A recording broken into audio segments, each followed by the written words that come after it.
अस्सलाम वालेकुम। सीखो सब कुछ में खुशामदीद। दोस्तों, आज हम सीखेंगे कि हम किस तरह ग्रांड टोटल, एवरेज, सम, काउंट, मिनिमम, मैक्सिमम को यूज़ कर सकते हैं, वो भी बगैर किसी फार्मूले के माइक्रोसॉफ्ट एक्सेल में।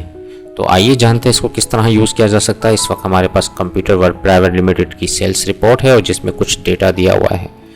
सबसे पहले आपने करना क्या है कि जो भी आपके पास डेटा है कहीं भी आप क्लिक कर दीजिए डेटा पर और आपने कंट्रोल टी प्रेस करना है इस डेटा को टेबल बनाने के लिए।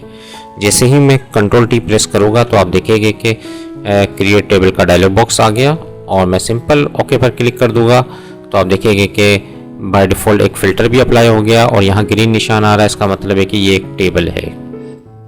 और यहाँ आप देख रहे हैं कि टेबल टूल भी आ गया है जिस पर डिज़ाइन के मुख्तलिफ ऑप्शन दिए हुए हैं जिसमें आप टेबल के ऑप्शन को यूज़ कर सकते हैं। तो दोस्तों, टेबल बनाने के बाद मैं थोड़ा सा फॉर्मेटिंग कर लेता हूँ। क्विक स्टाइल आ रहा है इस टेबल टूल में, जो डिज़ाइन का ऑप्शन है इसमें क्विक स्टाइल आ रहा है। इस पर आप कोई भी स्टाइल ले लें। सबसे पहले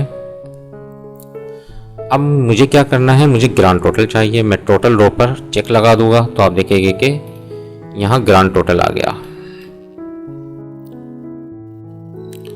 अब मुझे क्या करना है, क्वांटिटी की एवरेज चाहिए।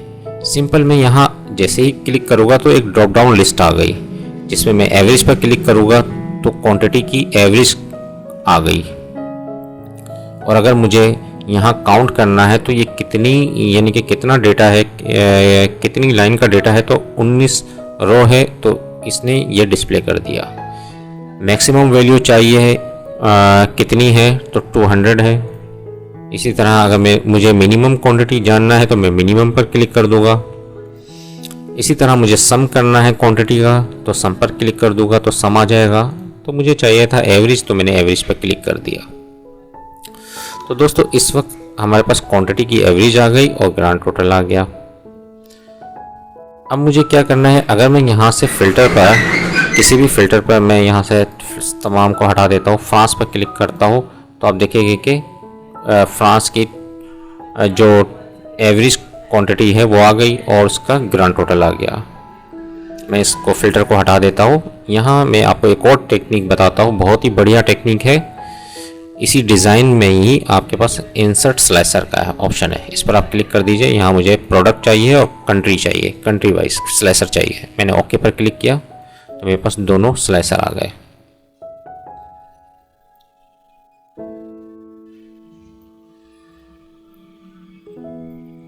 अब मुझे बजाय कि फ़िल्टर पर जाने के मैं स्लाइसर का यूज़ कर सकता हूँ। जैसे मैंने फ्रांस पर क्लिक किया तो मेरे पास फ्रांस की एवरेज क्वांटिटी आ गई और ग्रांड टोटल आ गया। जर्मनी पर क्लिक करूँगा तो जर्मनी की एवरेज क्वांटिटी और ग्रांड टोटल आ गया। यूके पर क्लिक करूँगा तो यूके का तमाम डेटा आ जाएगा।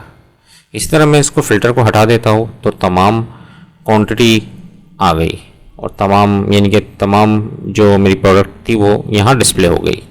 मैं जैसे कीबोर्ड पर क्लिक करूँगा तो सिर्फ कीबोर्ड की एवरेज क्वांटिटी आ गई और ग्रांड टोटल आ गया।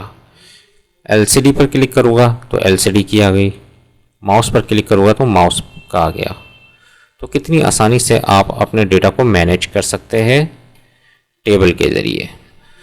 तो दोस्तों, आपने आज इस वीडियो में जाना कि आप इन तमाम फंक्शंस को किस तरह यूज़ कर सकते हैं बगैर किसी फार्मूले के। तो दोस्तों, उम्मीद है कि वीडियो आपको बहुत पसंद आई होगी। लाइक और सब्सक्राइब करना मत भूलिएगा। दोस्तों, मेरे चैनल को सब्सक्राइब ज़रूर कीजिए ताकि कोई भी नई वीडियो आए तो उसका नोटिफिकेशन आपको मिल जाए। Thanks for watching. अल्लाह हाफिज़।